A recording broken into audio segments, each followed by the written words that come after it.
نبی صلی اللہ علیہ وسلم نے اس کا حل کیا بتایا؟ جس کی شادی نہ ہو اور اس کی خواہش نفس بڑی ہوئی ہو اور وہ حرام کی طرف مائل ہونے سے بھی ڈرتا ہو، کیونکہ بعض لوگ پھر کہتے ہیں کہ ٹھیک ہے اگر شادی نہیں ہوئی تو ہم نہیں انسان، ہماری نہیں خواہشات، ہمیں بھی حق ہے، اور اگر حلال طریقے سے نہیں تو ٹھیک ہے ہم حرام راستے سے اپنی خواہشات پوری کر لیتے ہیں.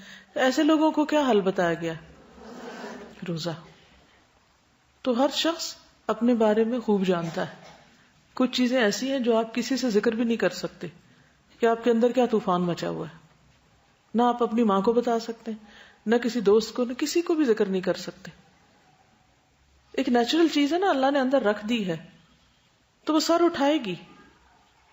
تو اس صورت میں پھر اس کا کیا حل؟ یہ ہے کہ ہم ہر ایک سے انتقام لیتے رہیں، ماں باپ کے ساتھ بدتمیزی کریں کہ وہ شادی کیوں نہیں کر رہے، یا لوگوں کو برا بھلا کہیں کہ جو آ کے رشتہ دیکھ کے چلے جاتے ہیں اور کوئی فیصلہ نہیں کرتے. کس کو بلیم کریں؟ ہر چیز کا ایک وقت ہے، کوئی اور وجہ بھی ہو سکتی ہے.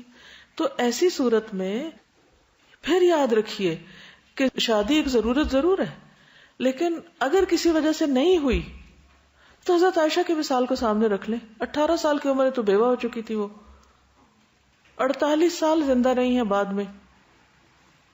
کتنی پروڈکٹیو لائف گزاری ہے انہوں نے، 2000 سے زائد احادیث روایت کی، کتنی علم کی خدمت کی ہے.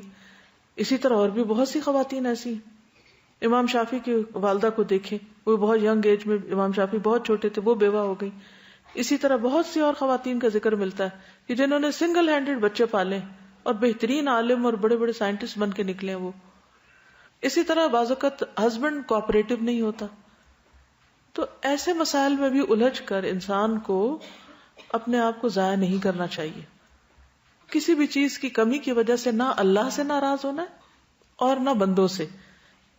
ان جسمانی مسائل کا یا شہوانی مسائل کا حل تو روزہ ہے. نبی صلی اللہ علیہ وسلم نے کیا فرمایا تھا کہ اے نوجوانوں کی جماعت، تم میں سے جو شادی کی استطاعت رکھتا ہے اس کو چاہیے کہ شادی کر لے، اس لیے کہ وہ نگاہوں کو نیچا رکھنے اور شرمگاہ کی حفاظت کرنے میں بہت معاون ہے.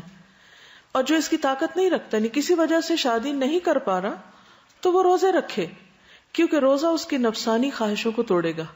جب وہ خواہش ٹوٹے گی تو پھر آپ اپنے آپ کے چنگل سے آزاد ہوں گے اور کوئی بہتر کام کر سکیں گے. اور اس کے ساتھ ساتھ یہ بھی دیکھیں کہ آپ کیا پڑھ رہے ہیں، کیا دیکھ رہے ہیں، کیا آپ کی سوچیں ہیں، کیا آپ کی دلچسپیاں ہیں، کس ماحول میں آپ رہتے ہیں، کیونکہ انسان اپنے دوستوں کی صحبت سے ہی پہچانا جاتا ہے.